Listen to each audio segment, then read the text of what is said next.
Ok, on va pouvoir commencer du coup.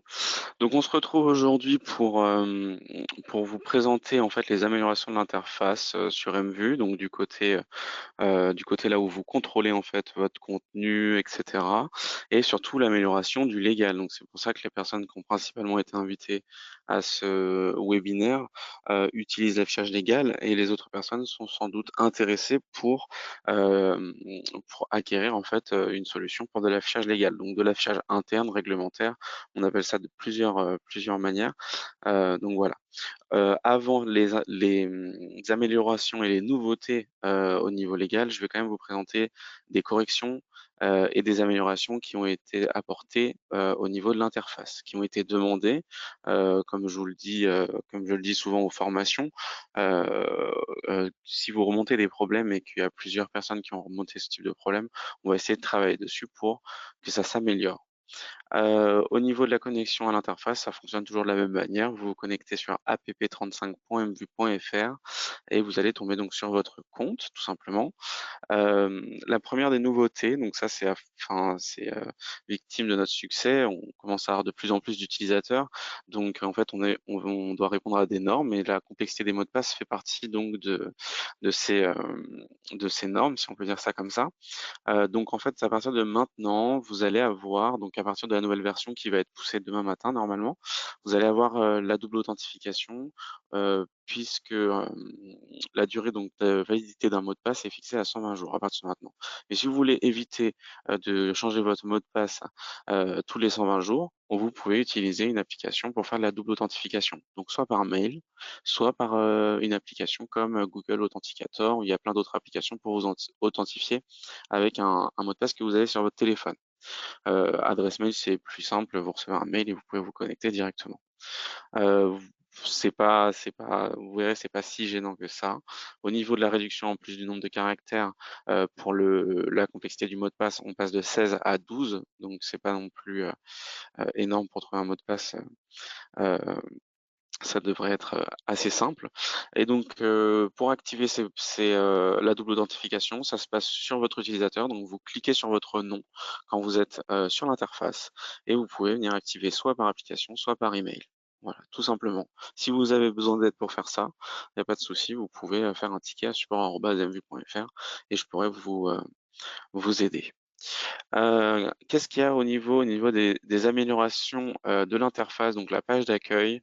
Quand vous voyez vos écrans sur la page d'accueil, ici vous aviez diffusion en cours, et en fait si vous cliquez dessus, vous pouvez voir quel élément vous aviez envoyé. Si c'était un planning, si c'était une composition simple, si c'était un cycle, etc. Mais en fait le problème c'est que c'était la dénomination. Par exemple là on avait que euh, color blue couleur bleue, et on n'avait pas le nom, exactement si c'était un cycle, un planning ou un média, etc.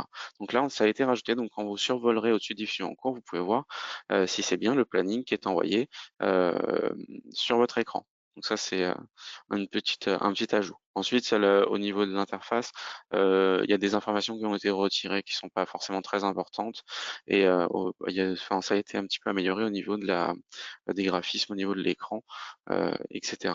Au niveau donc des playlists, ensuite, donc ça c'est c'est pas utilisé par tous nos clients. D'ailleurs, il y en a pas beaucoup qui l'utilisent.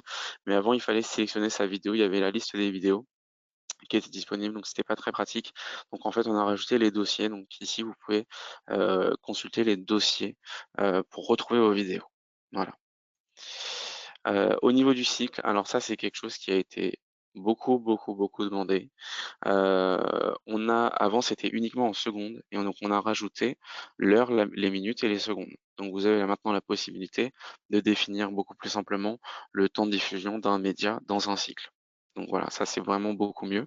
Et deuxième point très important, qui était assez gênant pour beaucoup de clients, quand vous rajoutiez une vidéo dans un cycle, ça mettait par défaut une durée de 20 secondes. À présent, quand vous rajoutez une vidéo dans un cycle, la durée de la vidéo, c'est égal à la durée de la vidéo. Donc ici, par défaut, ça mettra le temps de la vidéo. Il n'y a plus besoin d'aller voir combien de secondes est-ce que fait la vidéo pour le rajouter ici. Donc voilà, ça c'est aussi une belle amélioration. Sinon, voilà, ça c'est pour les cycles. Et au niveau, donc on revient sur la page d'accueil. Donc là, il n'y a pas vraiment de changement sur cette page d'accueil. Ce qu'on va venir ajouter, c'est uniquement dans le menu administration. Vous allez avoir l'onglet statistiques. Alors l'onglet statistiques, c'est une option. C'est une option qui va vous permettre, quand vous avez de l'affichage légal, de quantifier et de pouvoir savoir combien est-ce que de personnes ont consulté un document ou une rubrique de votre affichage légal. Donc ça peut être assez utile, simplement pour voilà, quantifier le nombre d'utilisations de l'écran. Voilà, ça peut être intéressant pour certaines sociétés ou certaines collectivités. Donc ça, c'est à mettre en place. C'est une option qui est rajoutée. Je sais plus exactement le prix. Je crois que c'est en dessous de donc 5 euros par mois, quelque chose comme ça. Et donc vous allez avoir, je vous le montrerai à la fin, ce nouveau module statistique pour que je vous précise exactement tout ce que vous pouvez faire avec. Sinon, on va passer à l'affichage légal. Donc l'affichage légal, les grandes améliorations que vous avez sur l'affichage légal, c'est tout d'abord alors il y a quelque chose qui a été ajouté, c'est le bouton, hein, ajouter un document légal, où en fait vous allez pouvoir glisser et déposer votre PDF. Voilà, comme ici. Vous rentrez le nom, la date de début de diffusion et la date de fin de diffusion, et vous glissez, déposez votre PDF. Donc ça, c'est une petite amélioration. La grande amélioration, ça va être au niveau du lien public. Donc, je ne sais pas si vous avez vu ici, là, on a un verrou qui est déverrouillé. Et en fait, en dessous, apparaît donc le lien public. Donc, le lien public, en fait, c'est pour consulter votre affichage légal, donc ce qu'il y a ici, vos menus avec vos documents à l'intérieur, mais depuis une source externe en fait de votre écran. Donc, vous allez pouvoir consulter votre affichage de votre écran, mais à distance, par exemple, sur votre téléphone ou sur votre ordinateur. Et vous pouvez, l'objectif de cette démarche, en fait, c'est surtout de pouvoir vous donner la possibilité de l'intégrer sur votre site web, si vous en avez besoin, par exemple. Ça, c'est totalement faisable. Donc là, le verrou est déverrouillé. Donc en fait, le lien public est ouvert. Donc ça veut dire que si vous vous rendez sur l'adresse URL du lien public, vous allez pouvoir consulter donc l'info RH. Donc comment ça fonctionne? Pour modifier, hein, vous cliquez droit sur votre menu, ça vous ouvre la modification du dossier, et ici vous avez dossier public, et vous avez simplement à l'activer. Une fois qu'il est activé, vous avez le lien, vous pouvez copier le lien et vous pouvez sur Internet, et sur Internet vous aurez le résultat de cette manière. Euh, c'est possible de le mettre en forme, évidemment, et en fait vous allez pouvoir donc consulter vos documents. La consultation des documents, c'est sur l'écran suivant, et ça c'est pareil, c'est totalement personnalisable, et là vous allez avoir du coup la liste de vos documents que vous pouvez consulter. Est-ce que j'ai tout dit par rapport, donc oui, vous modifiez, vous activez le dossier public que vous souhaitez, ensuite le lien donc est bien disponible, et vous pouvez l'utiliser pour l'intégrer sur votre site web ou pour consulter tout simplement depuis un téléphone ou depuis votre ordinateur, et tout est personnalisable au niveau de la page de consultation. Ça a été demandé. Alors c'est une demande de plusieurs clients, mais pas beaucoup. Mais ça peut être, en fait, c'est une amélioration qu'on a trouvée vraiment judicieuse et intéressante à mettre en place. Euh, Ensuite, on a mis en place aussi le QR code. Donc le QR code, comment ça fonctionne? Vous pouvez l'activer au niveau du menu. Donc par exemple, si vous voulez que tous vos documents disposent du QR code, vous pouvez l'activer au niveau du menu. Mais par contre, si vous avez un seul document où vous voulez pas qu'il y ait le QR code de disponible, vous pouvez sélectionner aussi sur le document le retrait du QR code. Donc en fait, le QR code, pareil, on peut le déplacer, on peut le mettre ailleurs. Ça, c'est totalement personnalisable encore une fois. On a beaucoup de possibilités à ce niveau-là. Et ensuite, on a rajouté aussi quand vous consultez un document donc légal, ici le nom du document, la date donc de dépôt du document, l'heure, et normalement après le par ici vous avez la personne qui l'a déposé. Et c'est marqué inconnu si on ne connaît pas l'utilisateur, mais normalement c'est nommé. Je vous montre un exemple d'affichage légal qu'on a fait il n'y a pas longtemps. Et ce type d'affichage légal, il faut savoir que pour les clients sur lesquels on n'a pas travaillé depuis longtemps, au niveau des compositions, on peut aussi vous faire une prestation de composition et vous faire un nouvel affichage légal si vous avez besoin d'aide. Ou alors mettre à jour, sans forcément de prestation, votre affichage légal avec vous, euh, pour que ça ressemble à quelque chose de un petit peu plus moderne en fonction de ce que vous avez actuellement. Donc voilà, là on a 6 menus, c'est assez épuré. Et ensuite, on a du coup mis en place l'affichage en format carrousel. Donc ça, c'est aussi, on peut le mettre en place. Ce qu'on avait auparavant souvent, enfin ce que beaucoup de clients ont, c'est la liste des PDF sur la gauche et la visionneuse sur la droite. Donc vous visionnez vos PDF en grand sur la droite. Là, vous avez aussi cette possibilité qu'on a rajouté, cette possibilité pour en fait avoir la liste de vos documents. Et quand vous cliquez dessus, vous pouvez les consulter. Donc quand vous cliquez dessus, ça vous le met en grand écran de cette manière-là. Voilà. Et c'est là où vous allez avoir le QR code, etc. Voilà un autre exemple de carrousel, d'affichage en format carrousel. Ce qu'il faut savoir aussi pour les collectivités, ça va plutôt intéresser les collectivités, c'est qu'on a rajouté aussi le bouton PMR. Donc en fait, sur la droite, en bas de effacer entre la porte pour revenir à l'accueil, vous allez avoir un bouton PMR où les personnes vont pouvoir cliquer dessus et ils vont avoir des flèches juste en bas qui vont leur permettre de aller vers la droite ou vers la gauche ou en haut pour sélectionner un document qu'ils voudraient visualiser. Voilà. Donc ça, c'est aussi une amélioration très très importante. Et on va finir du coup avec les statistiques. Donc les statistiques, c'est le nouveau menu que je vous ai montré tout à l'heure dans la page d'accueil au niveau du menu administration. Donc les statistiques, ça se présente de cette manière. Vous pouvez sélectionner une date. Donc là, on a mis du 1er janvier 2024 au 31 décembre 2024.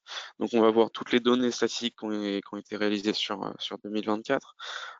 Donc nous, on en a essentiellement en juillet parce que on a utilisé sur juillet. Donc en fait là tout simplement on va avoir le nombre de consultations du document information RH. On va aussi avoir le nombre de consultations de documents de tous les autres documents, affichage obligatoire, CSE, etc. et des sous-dossiers. Donc ça ces statistiques-là, elles vont s'activer à partir du moment où quelqu'un va ouvrir un PDF sur l'écran et la donnée donc va remonter et elle remonte pas en instantané mais dans la journée pour que vous ayez les statistiques utilisées dans la journée. Ce qu'il faut savoir aussi, c'est que juste en dessous, vous allez avoir la possibilité de voir les fichiers les plus consultés. Donc là, il s'appelle PDF légal, mais dans votre cas, vous appelez pas deux fois le même document avec la même dénomination. Donc vous pourrez bien les distinguer et vous verrez que par exemple, le document CSE a été consulté 59 fois et le second document, c'est 24 fois. Et ici, quand vous avez plusieurs écrans, évidemment, là, on en avait qu'un seul pour tester en interne. Quand vous avez plusieurs écrans, on peut trouver en fait, on peut voir les écrans qui ont été le plus consultés. Donc ça peut être assez utile quand vous avez plusieurs écrans dans des, enfin voilà, pour consulter, c'est assez pratique. Ensuite, juste en dessous, vous avez un camembert qui vous permet de faire le lien avec ce que je vous ai présenté juste avant. Et en fait, ça vient vous expliquer la source de consultation. Donc, la majorité des sources de consultation, ça va être au niveau de l'écran, parce que la plupart des personnes vont consulter l'écran. Mais vous allez pouvoir voir le nombre de consultations qui ont été faites depuis le web, si vous avez utilisé le lien public, ou alors depuis le QR code, si ça a été scanné. Voilà. Donc ça, c'est pour les statistiques. Et on peut rentrer dans le détail. Vous avez la possibilité, en fait, de faire aussi des exports. Juste ici, c'est ça que j'ai oublié de préciser où vous allez en fait avoir toutes les données par écran, le document qui a été consulté, etc. Et vous pouvez jouer avec ça sur Excel pour faire des tableurs et utiliser en fait les données. Donc voilà au niveau des nouveautés pour la 3.6. Donc j'espère que ça vous a paru clair.